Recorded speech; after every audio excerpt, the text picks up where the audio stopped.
نیکی یہ نہیں ہے کہ تم اپنے چہرے مشرق یا مغرب کی طرف کر لو، جس طرح کہ یہود اور نصارہ کرتے تھے، مخصوص رنگوں کے لباس پہن کر، مخصوص طرز کے پٹکے پہن کر اور مخصوص رسوم و رواج کے ساتھ الجھ کے رہ جانا، یہ دین نہیں ہے۔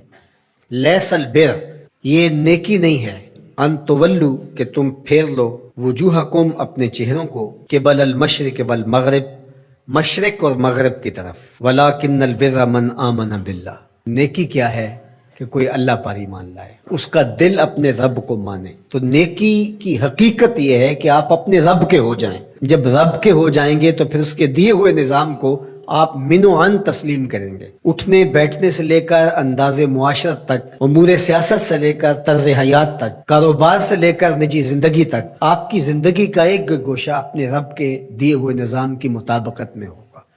تو نیکی تو یہ ہے، نہ یہ ہے کہ تم مخصوص ایک طرز اختیار کر لو، مخصوص طرز کے رنگ پہن لو اور اس کو تم دین قرار دے دو۔ ظاہریت کا نام دین نہیں ہے، بلکہ تمہاری روحوں میں دین کی وہ قدریں اس طرح اتر گئی ہوں کہ تم سے جدا نہ ہونے پائیں۔ یہاں یہ بات بھی ذہن نشین رہے کہ جو ہمارے اعتقادات ہوتے ہیں ان کا ہمارے عمل پر، رویے پر، طرز زندگی پر ضرور اثر ہوتا ہے۔ عقیدہ ہمارے عمل کی بنیاد ہوتا ہے۔ تو اگر میرا یہ عقیدہ ہے کہ میں اللہ وحدہ لا شریک کو مانتا ہوں، تو پھر اس کا لازمی نتیجہ یہ ہے کہ غیر کا خوف میرے سینے سے نکل جائے گا۔ اسی طرح جب آخرت کا یقین میری روح کے اندر راسخ ہو جائے گا تو میری زندگی خود بخود مرتب ہو جائے گی، منظم ہو جائے گی۔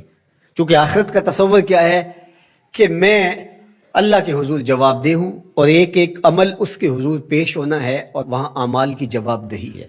ثم لتسألن یومئذ عن النعیم۔ تو پھر کس طرح میں بند کمرے کے اندر بھی جرم کر سکتا ہوں جب یہ عقیدہ میرے ساتھ جڑ گیا ہے؟ جب ہم اپنے عمل میں کمزور ہوتے ہیں تو ہمارے عقیدے کے اندر کچھ جھول ہوتی ہے، کمزوری ہوتی ہے، اس کمزوری کی وجہ سے عمل کمزور ہوتا ہے۔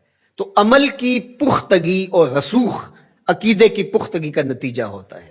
تو اس لیے سب سے پہلے جو چیزیں بیان فرمائی ان کا تعلق جڑا تھا عقائد سے۔ اب دوسری بات جو بر کی تشریح کرتے ہوئے ارشاد فرمایا، وَآتَ الْمَالَ عَلَىٰ حُبِّهِ ذَوِي الْقُرْبَىٰ وَالْيَتَامَىٰ وَالْمَسَاكِينَ وَابْنَ السَّبِيلِ وَالسَّائِلِينَ وَفِي الرِّقَابِ، اور مال کو خرچ کرنا علی حبہ، اس کی محبت کے باوصف۔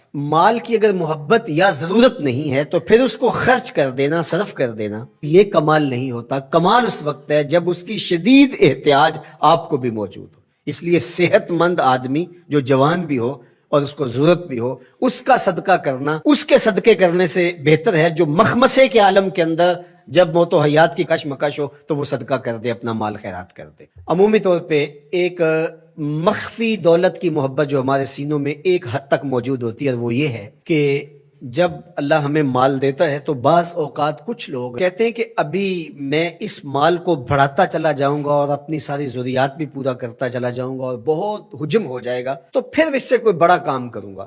وہ ایک ہدف لیتا ہے بڑے کام کا اور مال کو ضرورت کے باوجود خرچ نہیں کرتا۔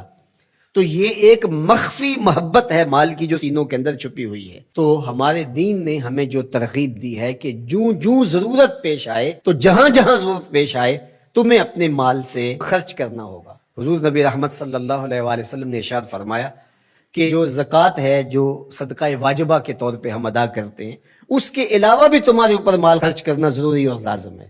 اور اس کے مصارف یہاں بیان فرما دیے، اور وہ مصارف کیا ہے آپ ذرا غور کیجئے۔ فرمایا ذوی القربہ، سب سے پہلا جو رکھا وہ ذوی القربہ، رشتہ دار رکھے۔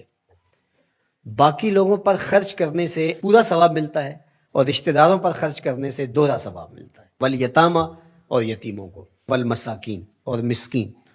مسکین اس کو کہتے ہیں جس کے پاس 2 وقت کا کھانا موجود نہ ہو۔ وابن السبیل، اور جو مسافر ہے، والسائلین، اور جو مانگنے والے ہیں۔ تو اگر اس کے پاس 2 وقت کا کھانا نہیں ہے تو وہ اگر مانگے بقدر کفاف اور 2 وقت کا کھانا مل جائے تو پھر مانگنا ترک کر دے تو اس کے لیے جائز ہے اور شریعت اس کو روکتی نہیں، اور ایسے شخص کو دینا ثواب بھی ہے۔ لیکن جو شخص جمع کیے ہوئے ہو، اس کے پاس موجود ہو، دولت بڑھانے کے لیے یا عادتاً مانگتا ہو، تو ایسے شخص کو نہ دینا چاہیے اور نہ اس کی حوصلہ افزائی کرنی چاہیے۔ وفی الرقاب، اور جو غلام ہیں ان کو غلامی کے بوجھ سے آزاد کرنے کے لیے مال خرچ کرنا۔ دور موجود کے اندر اگر کوئی قرض میں جکڑا ہوا ہے تو وہ بھی پھنسی ہوئی گردن ہے اس کو، اور میں سمجھتا ہوں کہ اس کے زمرے میں وہ شخص جس کی بیٹیاں جوان ہیں اور اس کے پاس کوئی رقم نہیں ہے کہ ان کی شادی کر سکے اور اس کی مدد کی جائے، تو یہ بھی اس سے ملتا جلتا حکم اس کے ساتھ یہ جڑ جائے گا کہ اس پھنسے ہوئے مجبور کی گردن کو چھڑایا جائے۔ وَأَقَامَ الصَّلَاةَ وَآتَى الزَّكَاةَ، اور نماز قائم کرنا اور زکوٰۃ ادا کرنا، وَالْمُوفُونَ بِعَهْدِهِمْ إِذَا عَاهَدُوا، اور عہد کو پورا کرنا جب وہ عہد کر بیٹھے، وَالصَّابِرِينَ، اور صبر کرنے والے، فی الباساء والضراء وحین الباس، غربت، بیماری، حالت جنگ میں استقامت اور ثبات کے ساتھ کھڑا رہے۔ اب یہ بیان کرنے کے بعد فرمایا اولئک الذین صدقوا، یہ وہ لوگ ہیں جو سچے اور پکے مومن ہیں، جو ان خوبیوں کے حامل ہیں، جو عبادات کے اندر، اعتقادات کے اندر، رویوں کے اندر، طرز زندگی کے اندر، انداز معاشرت کے اندر، سب میں کمال مرتبے پہ فائز المرام ہیں، یہ سچے لوگ ہیں۔ اور فرمایا وَأُولَٰئِکَ هُمُ الْمُتَّقُونَ، اور تقوی کے نور سے مالا مال بھی یہی لوگ ہیں جن کے اعتقادات بھی خوبصورت،